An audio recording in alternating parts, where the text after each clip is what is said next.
မိမိရဲ့ Facebook အကောင့်ထဲကိုမိမိမသိအောင်တခြားသူတွေကသူတို့ရဲ့ဖုန်းနဲ့ခိုးပြီးဝင်သုံးနေလားဆိုတာကျွန်တော်တို့ပြန်စစ်ဆေးပေးဖို့လိုပါတယ်ပေါ့နော်တကယ်လို့ခိုးပြီးဝင်သုံးနေရဆိုရင်အဲ့ဒီသုံးနေတဲ့ဖုန်းတွေကိုဘယ်လိုပြန်ပြီးထုတ်ရမလဲဆိုတာပါမိတ်ဆွေတို့ကိုဒီနေ့တစ်ခါတည်းပြောပြပေးသွားမှာဖြစ်ပါတယ်ကိုယ့်ရဲ့ Facebook အကောင့်ကိုနေ့တိုင်းစစ်ဆေးပေးဖို့လိုပါတယ်ပေါ့နော်ကဲကျွန်တော်နဲ့အတူဗီဒီယိုလေးကိုအဆုံးထိလိုက်ပါကြည့်ရှုပေးပါဦးပထမဆုံးမိမိလက်ရှိသုံးနေတဲ့မိမိရဲ့ Facebook အကောင့်လေးတွေကိုတွားလိုက်မယ် Facebook အကောင့်ထဲရောက်လာပြီဆိုရင်တော့ဒီဘက်အပေါ်ဆုံးတောင်းအောင်မီနူးဘားလေးကိုတစ်ချက်နှိပ်ပေးလိုက်မယ်ပြီးရင်ကျွန်တော်အပေါ်လေးကိုနည်းနည်းဆွဲတင်မယ်ဒီအောက်က setting and privacy ဆိုတာကိုတစ်ချက်နှိပ်ပေးလိုက်မယ်ပြီးရင်ကျွန်တော်တို့ဒီ setting ဆိုတာကိုထပ်နှိပ်ပေးလိုက်မယ်ဒီနေရာရောက်လာရင်ကျွန်တော်တို့ Simo in account center ဆိုတဲ့နေရာလေးကိုတစ်ချက်ဆက်နှိပ်ပေးလိုက်မယ်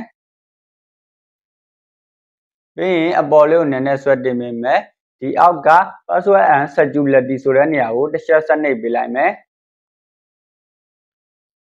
ပြီးရင်ဒီအောက်ကကျွန်တော်တို့ where you log in ဆိုတဲ့နေရာကိုတစ်ချက်ဆက်ဝင်ပေးလိုက်မယ်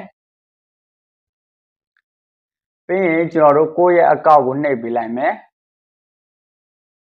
ဒီနေရာမှာဆိုရင်ကျွန်တော်တို့ဝင်ပြီးသုံးနေတဲ့ဖုန်းအမျိုးအစားတွေအားလုံးတွေ့ရမှာပဲဖြစ်ပါတယ်ဘယ်လိုဖုန်းအမျိုးအစားတွေနဲ့ဝင်သုံးနေလဲဘယ်နေရာကဝင်သုံးနေလဲဆိုတာတွေ့ရမှာပဲဖြစ်ပါတယ်ကျွန်တော်ကတော့ကျွန်တော်ရဲ့ဖုန်းတစ်လုံးပဲသုံးနေတာဖြစ်တဲ့အတွက်ဒီမှာဆိုရင်ဖုန်းအမျိုးအစားတစ်လုံးပဲတွေ့ရတယ်ပေါ့နော်ကဲလို့မိမိတို့ရဲ့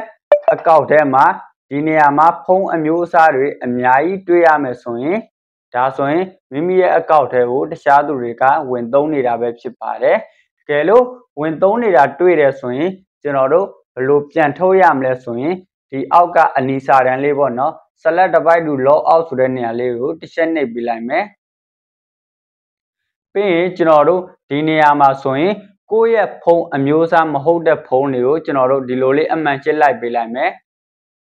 ဒီလိုအမှန်ရှင်းပေးပြီးသွားပြီဆိုရင်ကျွန်တော်တို့ဒီအောက်က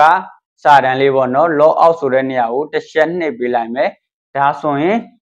ဖုန်းတွေရပေါ့နော်ကျွန်တော်တို့ကိုယ့်ရဲ့အကောင့်ထဲကနေပြီးတော့ထွက်သွားမှာပဲဖြစ်ပါတယ်ပြီးရင်တော့ကိုယ့်ရဲ့အကောင့်ကို password တွေပါအသစ်ပြန်ရှင်းလိုက်ပေါ့နော်ကျွန်တော်ကတော့ log out မထွက်ပြတော့ပါဘူးဘာဖြစ်လို့လဲဆိုတော့ဒါကျွန်တော်ရဲ့ဖုန်းအမျိုးအစားဖြစ်တဲ့အတွက်တခြားလူတွေကဝင်သုံးနေတာမဟုတ်ပါဘူးတကယ်လို့မိမိရဲ့အကောင့်ထဲမှာတခြားဖုန်းအမျိုးအစားနဲ့ဝင်သုံးနေရဆိုရင်ကျွန်တော်အခုပြထားလို့ဒီ